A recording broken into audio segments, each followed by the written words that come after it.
जीवन में संभव हो जहां तक सत्य की राह पे चलने की कोशिश कीजिए।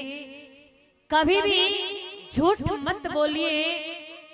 झूठ वहां बोलिए जहां पर आपके झूठ बोलने से किसी की जान बच रही हो, किसी के भले के लिए आप झूठ बोल रहे हैं, वही झूठ बोलिए। वरना जीवन में कोशिश कीजिए कि आप झूठ ना बोले। दूसरा लक्षण बताया दया। दया कलयुग में मुश्किल है। इस कलयुग में दया कोई नहीं करता है। सभी एक दूसरे को काटने को दौड़ते हैं, एक दूसरे को मारने को दौड़ते हैं। भाई भाई को मार रहा है, भाई भाई को काट रहा है, भाई भाई का सर फोड़ रहा है, भाई बंटवारे के लिए लड़ रहा है। और किससे?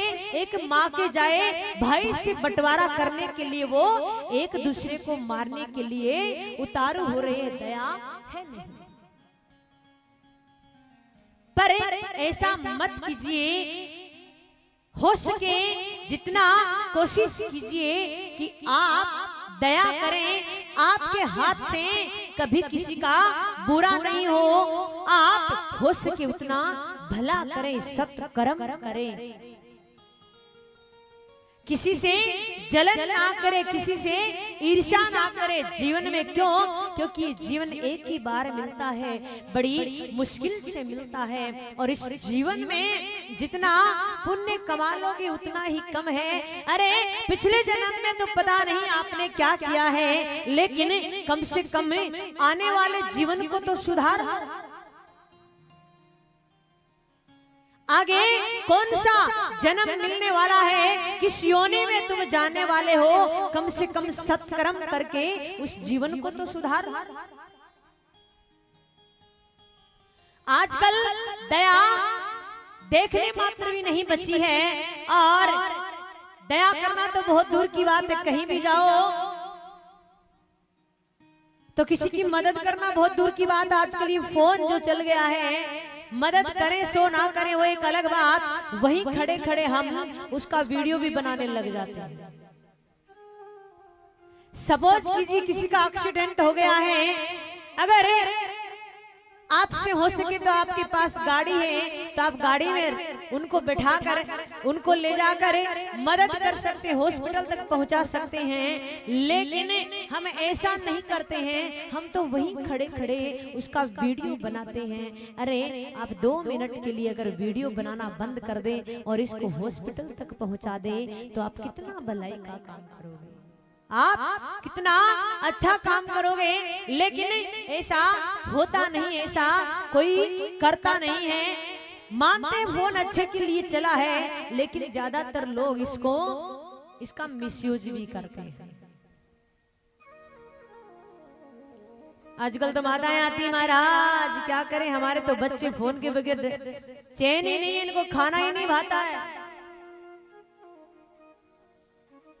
पर बच्चों का भी सारा दोष नहीं है, क्योंकि इन बच्चों को फोन भी आप ही देते हैं। इनको फोन आप ही दे रहे हैं, इनका कोई कसूर नहीं। जब बच्चा 12वीं पास नहीं कर ले तब तक बच्चे के पास फोन अलाउ नहीं। आजकल तो क्लास भी ऑनलाइन चल गई। अब वो बच्चा कुछ पढ़ता पढ़ता पता नहीं कहां तक पढ़ने लग जाता है, समझ नहीं आता। और जब वो हमारे हाथों से निकल जाता तब समझ आता है कि बात तो अब बहुत दूर जा चुकी है।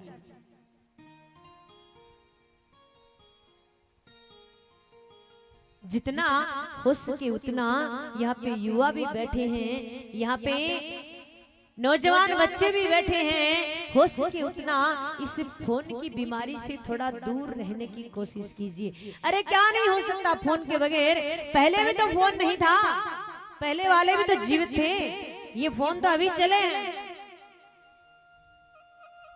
कोशिश कीजिए इस फोन से दूर रहें और कोशिश कीजिए कि किसी का आप भला करें। इस फोन के अंदर किसी का वीडियो बनाने की कोशिश मत कीजिए, क्योंकि एक के तो प्राण जा रहे हैं और आप उसका वीडियो बना रहे हैं। कौन सा अच्छा काम कर रहे हैं?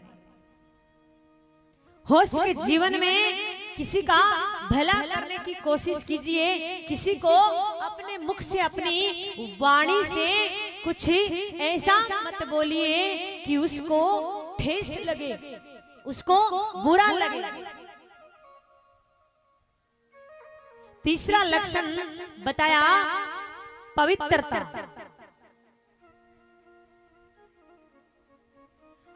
आप खुद स्वयं भी पवित्र रहिए और अपने घर को भी पवित्र रखिए।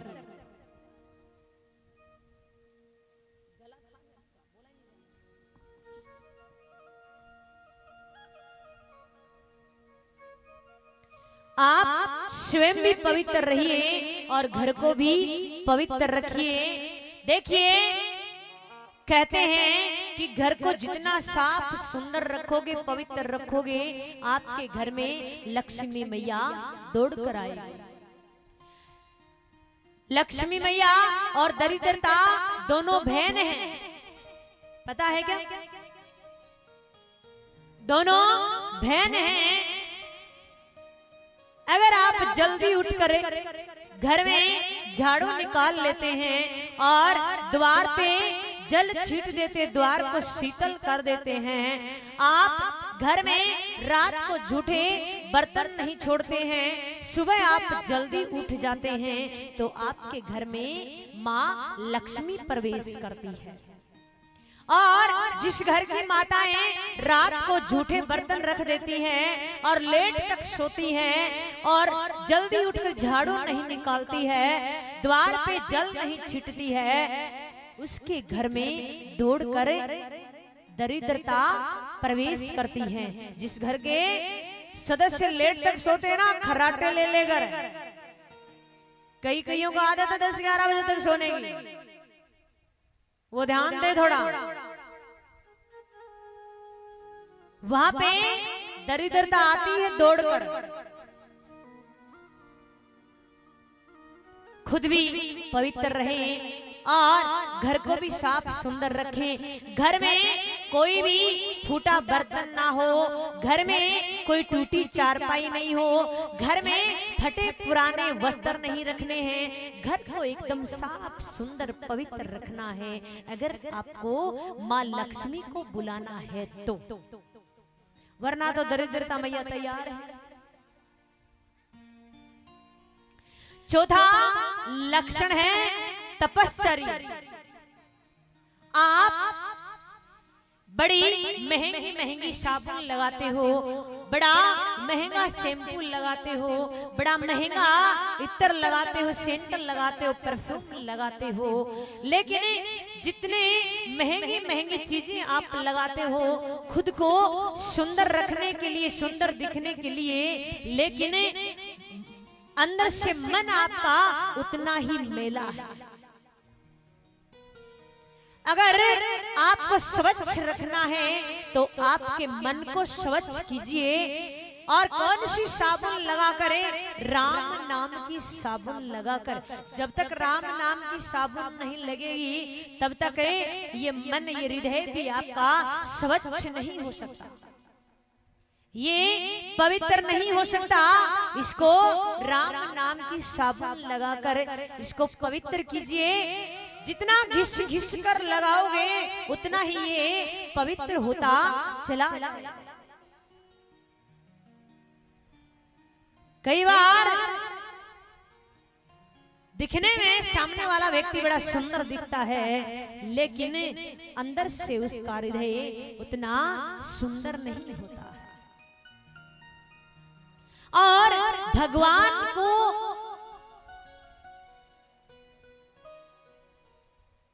जिसका हृदय सुंदर है वो ही भगवान के चरणों में जाता है और भगवान उसी को अपनाते हैं। जिसके हृदय में मैल है, जिसके हृदय में छल है, जिसके हृदय में कपट है, भगवान उसको अपनी शरण में नहीं लेते हैं। चाहे फिर आप कितने पूजा पाठ कर लीजिएगा, कोई असर नहीं होता। पांचवा लक्षण है तितिक्षा। भगवान आपको जैसे भी रख रहे हैं, जिस भी कंडीशन में रख रहे हैं, जिस भी हाल में रख रहे हैं, चाहे आपको दुख हो चाहे आपको सुख हो, जैसे भी भगवान रख रहे हैं उसी हाल में आपको रह लेना चाहिए। आपको भगवान को दोष नहीं देना चाहिए, भगवान को दोषी नहीं ठहराना चाहिए कि हम ये करते हैं वो करते हैं, भगवान ने हमारे लिए ये नहीं किया, भगवान ने हमारे लिए वो नहीं किया। देखिए, आपको नहीं पता कि आपके लिए वो चीज जो आप मांग रहे हो अभी तुरंत, क्या पता वो आपके लिए सही है या नहीं, वो आप नहीं जानते, वो भगवान जानते हैं। भगवान के चरणों में बस एक ही प्रार्थना कीजिए कि हे बिहारी, हे कन्हैया, जैसे तू रख रहा है वैसे हम रहने के लिए तैयार हैं। बस इतनी कृपा कर देना कि हम तेरे को ना भूले, हर श्वास के पीछे बस तेरा ही सुमिरन होता चला जाए। बाकी जैसे भी तू रखेगा, जहां भी तू रखेगा, चाहे दुख में रख, चाहे तू संकट में रख, चाहे तू सुख में रख, कहीं भी रख, हमें रहने के लिए तैयार हैं, क्योंकि तेरी रजा है और तेरी रजा में ही हमें राजी हैं, हमें खुश हैं। भगवान को दोष मत दीजिए। कई बार हमें क्रोधित हो जाते हैं, भगवान को दोष देने लग जाते हैं, भगवान ने ये नहीं किया, भगवान ने वो नहीं किया। ऐसा मत कीजिए। इस प्रकार से धर्म की चर्चाएं हो रही है। अब धर्म की चर्चा होते होते बात पहुंच जाती है माताओं तक कि माताओं को भी पतिव्रता धर्म का पालन करना चाहिए। कितनी माताएं ऐसी है जो पतिव्रता धर्म का पालन करती है।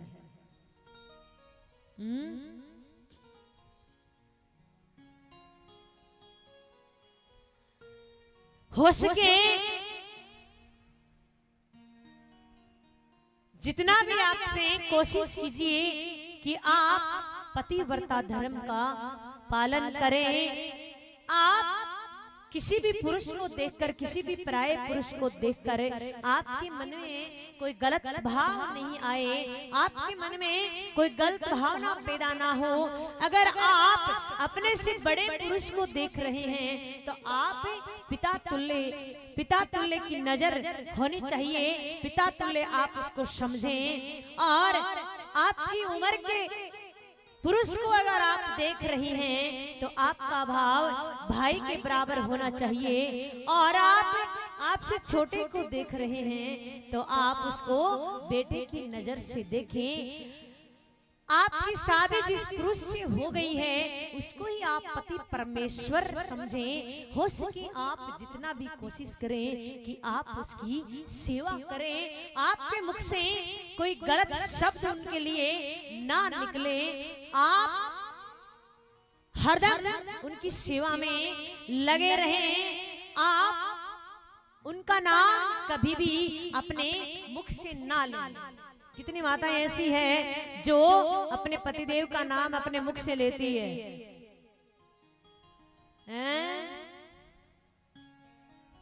आजकल मॉडर्न जमाना आ गया, आजकल तो सीधा ही नाम लेवे महाराज। ऐसे पता नहीं चलता कि भाई को बुला रही कि पति को बुला रही है।